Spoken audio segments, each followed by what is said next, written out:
বরগুনার পাথরঘাটায় মাছঘাট থেকে সরাসরি যোগ দিচ্ছেন সহকর্মী তৌহিদুল ইসলাম শুভ। শুভ, নিষেধাজ্ঞার বিষয়ে জেলেরা কি বলেছেন আর শেষ দিনে কি পরিমাণ ইলিশ পাওয়া যাচ্ছে জানাবেন। রয়েছি দেশের দ্বিতীয় বৃহত্তম মৎস্য অবতরণ কেন্দ্র বরগুনা পাথরঘাটায় ঘাটে, এবং এখানে আমরা এসে যে দেখতে পাচ্ছি জেলেরা কিন্তু সরগরম হয়ে উঠেছে এবং যে মাছ খুবই স্বল্প, কারণ এখন ইলিশের মৌসুম শেষ, কিন্তু এই মৌসুমে কিন্তু জেলেরা তেমন এবছর মাছ শিকার করতে পারেনি, কিন্তু আজকে শেষ মৌসুম, এই মৌসুমে কিন্তু জেলেরা তেমন মাছ শিকার করতে পারেনি। আমার পেছনে কিন্তু জেলেরা রয়েছেন এবং জেলেরা কিন্তু যে জানিয়েছেন যে এই যে 22 দিনের যে নিষেধাজ্ঞা আজকে মধ্যরাত থেকে শুরু হতে চলেছে, এই 22 দিন নিষেধাজ্ঞা কিন্তু তাদের ঘাটে বসে বসে সময় পার করতে হবে।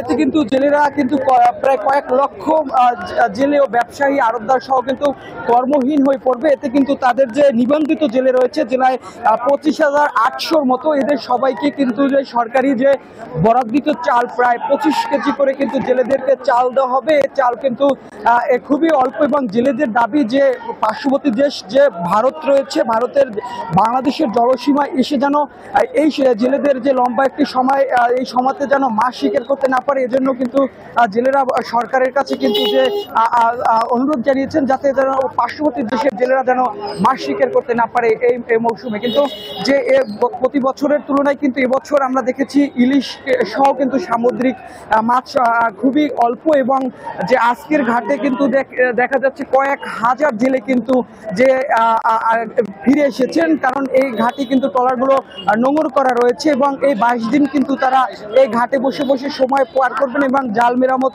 করায় ব্যস্ত সময় পার করবেন। আমার পেছনে কিন্তু যে একদম লম্বা লাইন রয়েছে যে জেলেদের কিন্তু এই সময়টাতে কিন্তু যে জেলেরা যে 22 দিনের যে সরকার যে চাল বরাদ্দিত রয়েছে, যে চালটি অতি দ্রুত তাদের মাঝে বন্টন করার জন্য কিন্তু তারা জানিয়েছেন, এবং যে ইলিশের শেষ মৌসুমেও এই ঘাটে এখনো ইলিশ 1 কেজির উপরে যা ইলিশ রয়েছে তা বেচা কেনা হচ্ছে 1 লক্ষ টাকার উপরে, এবং এর নিচে যা রয়েছে তা বেচা হচ্ছে 90 থেকে 80,000 টাকা। এই ছিল আমার কাছে বরগুনা পাথরঘাটা থেকে সর্বশেষ। ধন্যবাদ আপনাকে।